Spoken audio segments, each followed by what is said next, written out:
Chelsea Real বেতিসের ফুটবলারদের অপেক্ষা প্রথম উয়েফা কনফারেন্স লিগের শিরোপার জানিয়ে উচ্ছ্বসিত দু দলের ভক্তরাও। কিন্তু তার আগেই মাঠের বাইরে অপ্রীতিকর ঘটনার জন্ম দিয়েছে দুই ক্লাবের সমর্থকরা।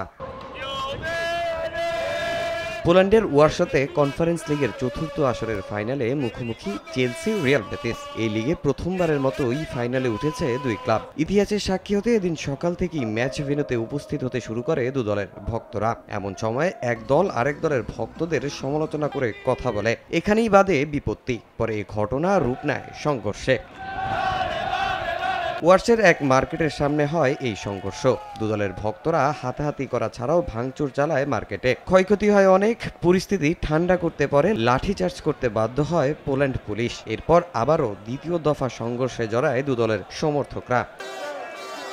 এমন ঘটনায় স্বাভাবিকভাবেই ভাবমূর্তি নষ্ট হয়েছে দেশটির আইন শৃঙ্খলা বাহিনীর, সঙ্গে ভোগান্তি পোহাতে হয়েছে জনগণের। তাই ঘটনায় জড়িতদের শনাক্ত করতে উঠে পড়ে লেগেছে স্থানীয় পুলিশ। ইতিমধ্যে গ্রেফতার করা হয়েছে 28 জন সংঘর্ষকারীকে। এই ঘটনায় চটেছে দেশটির প্রধানমন্ত্রীও। অনাকাঙ্ক্ষিত এই ঘটনার সঙ্গে যুক্ত কাউকে বিন্দুমাত্র ছাড় দেওয়া হবে না বলে সামাজিক যোগাযোগ মাধ্যমে পোস্ট করেন রাষ্ট্রপ্রধান ডোনাল্ড টাস্ক। তামিম হোসেন, সময় সংবাদ।